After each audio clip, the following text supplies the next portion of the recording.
You think you know Naomi? You think the glow, the smiles, the dancing, that's all she is? Well, what happened on SmackDown this past Friday just shattered everything you thought you knew. Because when you push someone too far, when you back them into a corner with nowhere to go, something inside them breaks. And what we witnessed wasn't just a warning, it was a declaration of war. What's up, Slamzone family? If this is your first time here, you're about to witness something that's going to leave you speechless. And if you've been riding with us, you already know we don't hold back. But before we dive into the chaos that unfolded, I need you to do something for me. I need you to be part of this moment with us. Hit that subscribe button right now. Not tomorrow, not after the video, right now. Because what we're about to break down together is the kind of moment that defines careers, that shifts entire storylines, and honestly, that reminds us why we fell in love with this business in the first place. Ring that notification bell because trust me, you don't want to miss a single upload when moments like these are happening every single week.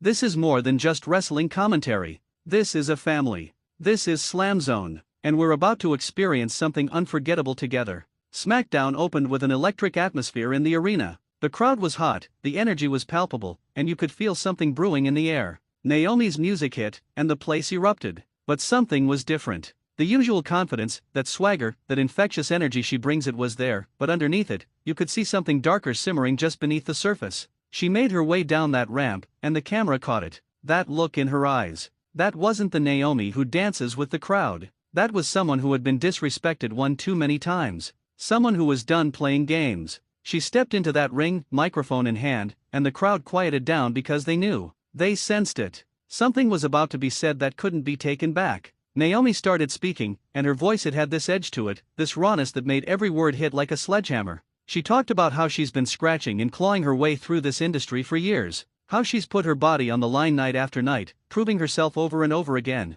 And just when she thought she'd earned her respect, just when she thought she'd finally gotten her flowers, two names kept getting in her way. Asuka. Jade Cargill. The crowd reacted. Some cheered, some booed, but everyone was locked in. Naomi paced that ring like a caged animal, and you could feel the frustration pouring out of her. She talked about Asuka, a woman she's battled before, a woman who's legendary in her own right, but someone who's been playing mind games, testing her, pushing her buttons week after week. And then there's Jade Cargill, the powerhouse, the unstoppable force, the woman who walks around like she owns every room she enters. Naomi didn't hold back. She said Jade's been looking at her like she's beneath her, like she's just another opponent to roll over on the way to championship glory. But here's where it got real. Here's where you saw the shift. Naomi stopped pacing. She stood dead center in that ring, looked directly into the camera, and said something that sent chills down everyone's spine. She said she was done being nice. Done being the one who takes the high road. Done being the woman who smiles through the disrespect. And if Asuka and Jade wanted to test her, if they wanted to see what happens when you push someone past their breaking point,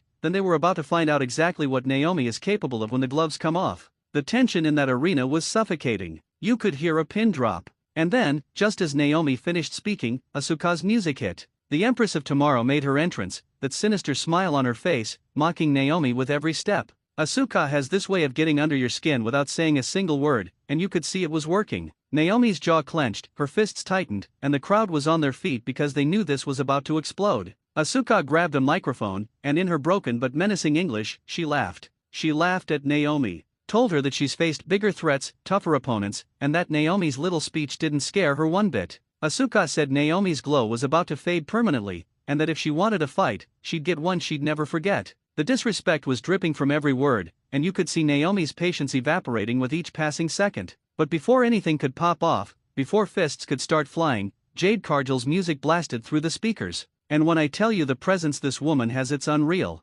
Jade walked out like she owned the building, like everyone else was just renting space in her world. She didn't even bother with a microphone at first. She just stood at the top of the ramp, arms crossed, staring down at both Naomi and Asuka like they were beneath her. Finally, Jade picked up a mic and said what everyone was thinking but nobody wanted to admit. She said neither one of them was on her level. Not Naomi with her newfound aggression, not Asuka with her legacy. Jade said she was the present and the future of women's wrestling, and that both of them were living in a past they couldn't reclaim. The crowd was divided. Some were eating it up, some were booing out of their minds, but everyone was invested. This wasn't just three wrestlers talking trash. This was personal. This was real. Naomi didn't wait for an invitation. She rolled out of the ring and started marching up that ramp toward Jade. The crowd exploded. Asuka followed, and now you had three of the most dangerous women in WWE converging at the top of the stage, and security rushed in trying to separate them before chaos erupted. But it was too late. Naomi shoved past security, got right in Jade's face, and the two started shoving each other. Asuka joined in, and now officials were scrambling, trying to restore order, but the damage was done. The message was sent. They managed to separate them, but the look in Naomi's eyes as she was being held back, it was haunting. That wasn't someone who was going to let this go. That was someone who was ready to burn everything down to prove a point. The cameras caught her mouthing something to both Asuka and Jade, something that didn't need to be heard to be understood. She was coming for them, and she wasn't going to stop until she made them respect her name. Now, if you're still with me, if you're feeling this energy, I need you to do me a favor. Drop a comment below and tell me who you think is walking out on top when these three finally collide. Is it Naomi embracing this darker side and proving she's been underestimated? Is it Asuka showing why she's still one of the most dangerous women to ever step in that ring? Or is Jade Cargill going to live up to the hype and bulldoze through both of them? Let me know in the comments because I'm reading every single one. And while you're down there, smash that like button. Share this video with your wrestling fam because this is the kind of breakdown that needs to be seen. Slamzone is growing every single day because of you, and I appreciate every single one of you for being here. As SmackDown rolled on, the tension didn't disappear.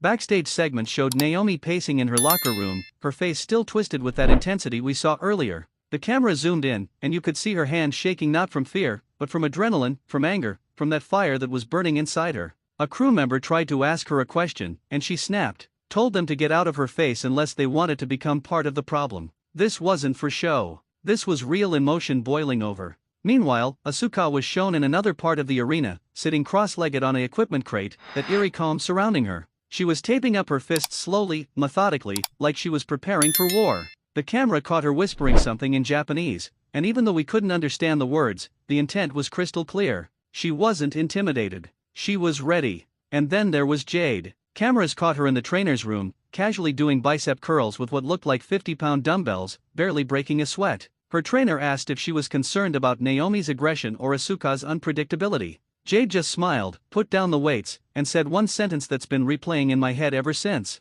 She said, "Let them bring their best. I'll still be the last one standing." The confidence, the arrogance, but also the truth in her eyes. She believed every word. The show built toward a moment later in the night where all three women were supposed to have separate matches, but the question on everyone's mind was whether they could keep their focus or if this personal war would spill into everything they did. Naomi was up first against a solid competitor, someone who could really test her, and the crowd was rabid. They wanted to see if this new aggressive Naomi was real or just talk. The bell rang, and from the opening moment, Naomi was a different person. No dancing, no playing to the crowd. She came out like a woman possessed. Every strike had bad intentions behind it. Every move was executed with a viciousness we hadn't seen from her before. Her opponent tried to mount some offense, but Naomi shut it down brutally. A spinning kick to the midsection doubled her opponent over, and Naomi followed up with a series of forearm strikes that had the crowd gasping. She wasn't just winning, she was making a statement. The match built to a crescendo when Naomi hit her finish with such impact that the entire arena felt it. The 3 count was academic. But Naomi wasn't done. She stood over her fallen opponent, looked directly at the camera, and pointed at it with that same intensity from earlier. The message was clear. Asuka, Jade, this is what's coming for you. Asuka's match was next, and she brought that same controlled chaos she's known for. But you could tell she was wrestling with an edge, with that extra bit of malice that told you she was thinking about Naomi, thinking about Jade. She toyed with her opponent, played mind games, hit her signature strikes with precision, and when she locked in the Asuka lock, it wasn't just a submission. It was a statement of dominance. Her opponent tapped almost immediately, and Asuka held on just a second longer than necessary before releasing. She stood up, laughed that maniacal laugh, and you knew she was ready for whatever came next. Then came Jade. And honestly, it was a clinic in power wrestling. Her opponent never had a chance. Jade threw her around like she weighed nothing, hit moves that looked like they defied physics, and when she delivered her finisher, the impact echoed throughout the arena. The pin was emphatic. Jade stood tall, flexed, and pointed at the WrestleMania sign because that's where she sees herself. That's where this is all heading. As the show closed, the final image was a split screen. Naomi backstage, still fuming, still pacing. Asuka in the ring, standing on the turnbuckle with that haunting smile. And Jade at the top of the ramp, arms raised, looking unstoppable. 3 women on a collision course, and when they finally meet in that ring, it's going to be absolute carnage. Before we wrap this up, I need to say something from the heart. This channel, Slamzone, exists because of moments like these. Moments that remind us why we love wrestling, why we invest emotionally in these stories, why we stay up late discussing what's going to happen next. And it exists because of you. Every subscriber, every like, every comment, every share, you're building this with me. So if you haven't subscribed yet, please do it now. Be part of this family. Hit that like button if this breakdown got you hyped. Share this with anyone who loves wrestling as much as we do. And turn on notifications so you never miss a moment, because we're covering everything, every week, with the same passion and energy you just experienced. Naomi's dark side has been unleashed, and there's no going back. Asuka's waiting with that deadly calm. Jade standing tall, daring anyone to try and knock her off her throne. This is where legends are made. This is where careers are defined. And when these three finally clash, we're all going to witness something that'll be talked about for years to come. I'm hyped. You're hyped. And Slamzone is just getting started. I'll catch you in the next one. Stay loud, stay proud, and keep that wrestling spirit alive. This is Slamzone, and we're just getting warmed up.